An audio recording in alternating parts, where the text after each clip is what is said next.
പിതാവിൻ്റെയും പുത്രൻ്റെയും പരിശുദ്ധാത്മാവിൻ്റെയും നാമത്തിൽ ആമീൻ.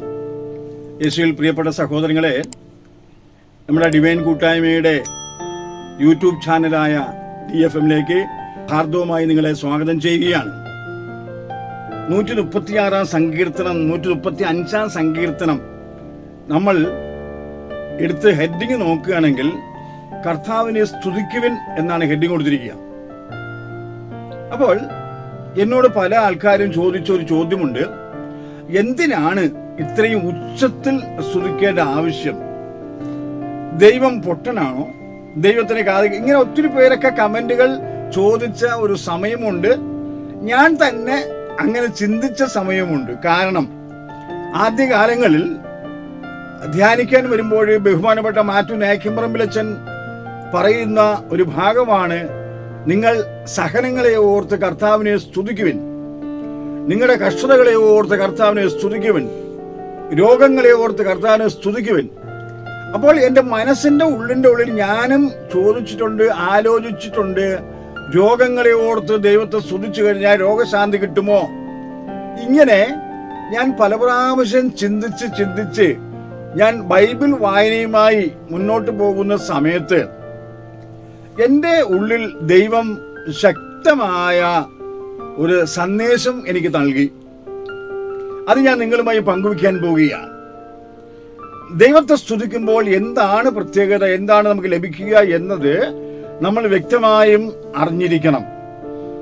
പ്രത്യേകിച്ചും നമ്മളെ കരസ്മാറ്റിക് ശുശ്രൂഷയിൽ സ്തുതിപ്പിന്റെ ശുശ്രൂഷയ്ക്ക് വലിയ ഒരു പ്രാധാന്യമുണ്ട്.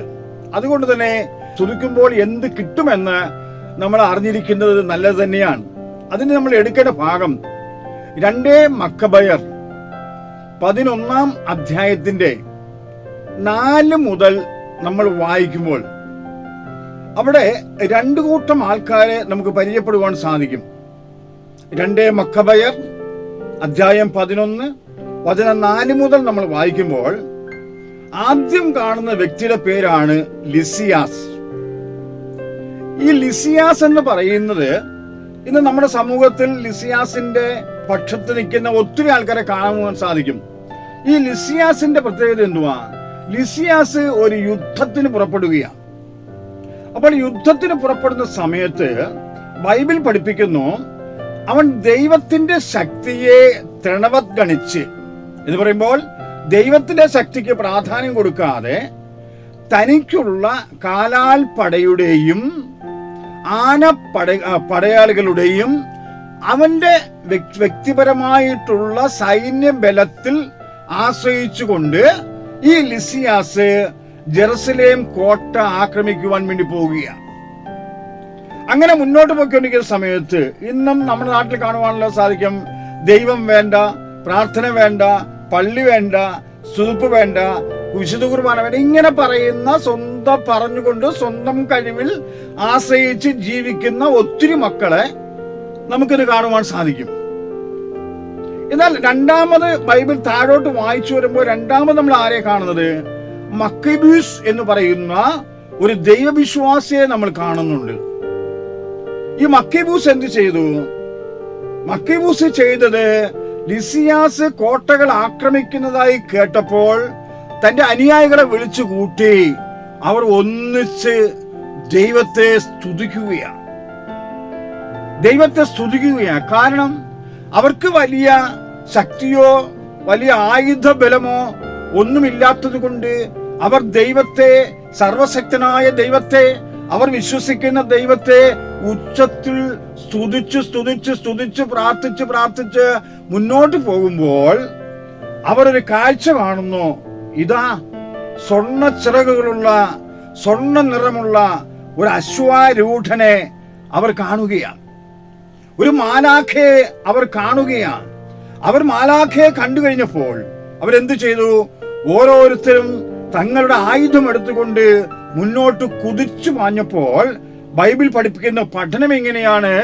അവർക്ക് ഉരുക്ക് കോട്ടകളെ മാത്രമല്ല, അമാനുഷികമായ ഒരു ദൈവീക ശക്തി അവരിലേക്ക് കടന്നു വരുന്നതായിട്ട് നമുക്ക് കാണുവാൻ സാധിക്കും. 9-ാം വാക്യം, അവർ കൃപാലുവായ ദൈവത്തെ ഏകസ്വരത്തിൽ സ്തുതിച്ചു, മനുഷ്യരെ മാത്രമല്ല ഘോര മൃഗങ്ങളെയും ഉരുക്ക് കോട്ടകളെയും ആക്രമിക്കുവാൻ തക്ക മനോധൈര്യം അവർക്ക് ലഭിച്ചു എന്ന് വിശുദ്ധ ബൈബിൾ പഠിപ്പിക്കുക. അപ്പോൾ ദൈവത്തെ സ്തുതിക്കുന്ന മക്കൾക്ക് ലഭിക്കുന്ന ഏറ്റവും വലിയ അനുഗ്രഹമാണ് മനോധൈര്യത്തിന്റെ അഭിഷേകം. ഇന്ന് നമ്മളിൽ പലരും, അല്ലെങ്കിൽ നമ്മുടെ സമൂഹത്തിൽ നമ്മൾ നോക്കുകയെ, നമ്മുടെ അയൽപക്കത്ത് ചിലർ ആത്മഹത്യ ചെയ്യുന്നു. നമ്മുടെ അയൽപക്കത്ത് ചിലര് മദ്യപിച്ച് കുടുംബകലഹം ഉണ്ടാക്കുന്നു. ഇങ്ങനെ പല പല പ്രശ്നങ്ങളുമായിട്ട് ബന്ധപ്പെട്ട് ജീവിക്കുന്ന മക്കളുമായി നിങ്ങൾ ഒന്ന് സംസാരിച്ചു നോക്കുക. അവർ പറയും അവരുടെ മനോധൈര്യം നഷ്ടപ്പെട്ടു. എങ്ങനെ ചെയ്യും, ഞങ്ങൾക്ക് ധൈര്യമില്ല, ഞങ്ങൾ അശക്തരാണ്, ദൈവത്തോട് പ്രാർത്ഥിക്കുവാൻ പോലും പറ്റുന്നില്ല. ഇങ്ങനെ പറയുന്ന മക്കളാണ് ആത്മഹത്യ ചെയ്യുന്നവരും മദ്യം പോലെയുള്ള സാധനങ്ങൾക്ക് അഡിക്ഷനായി നിരാശപ്പെട്ട് ഡിപ്രഷനിലായി ജീവിക്കുന്നതെങ്കിൽ, എൻ്റെ പ്രിയ സഹോദരങ്ങൾ, എന്നെ കേൾക്കുന്നവർക്ക് ഒരു സദ്വാർത്തയുണ്ട്. ആ സദ്വാർത്ത മറ്റൊന്നുമല്ല, ദൈവത്തെ നിങ്ങൾ ഒന്ന് സ്തുതിക്കുവിൻ. മത്തായിയുടെ സുവിശേഷം 18-ാം അധ്യായത്തിന്റെ 19-20 വാക്യത്തിൽ നാം ഇങ്ങനെ വായിക്കുന്നു: നിങ്ങൾ 2 or 3 പേർ എൻ്റെ നാമത്തിൽ എവിടെ കൂടിയാലും അവരുടെ മധ്യത്തിൽ ഞാൻ ഉണ്ടായിരിക്കും.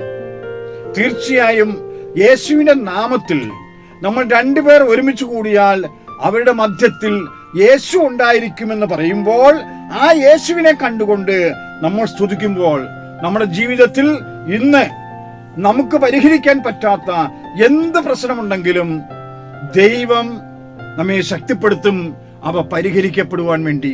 അതുകൊണ്ടാണ് പൗലോസ്ലീഹ പറയുന്നത്, റോമ 8:28, ദൈവത്തെ സ്നേഹിക്കുന്നവർക്കും ദൈവത്തിന്റെ പദ്ധതി അനുസരിച്ച് വിളിക്കപ്പെട്ടവർക്കും സകലതും ദൈവം നന്മയ്ക്കായി മാറ്റും. നിങ്ങളുടെ ജീവിതത്തിലും ദൈവം സകലതും നന്മയ്ക്കായി മാറ്റട്ടെ എന്ന് പ്രാർത്ഥിച്ചുകൊണ്ട്, യേശുവേ നന്ദി, യേശുവേ ആരാധന, യേശുവേ നന്ദി, യേശുവേ ആരാധന.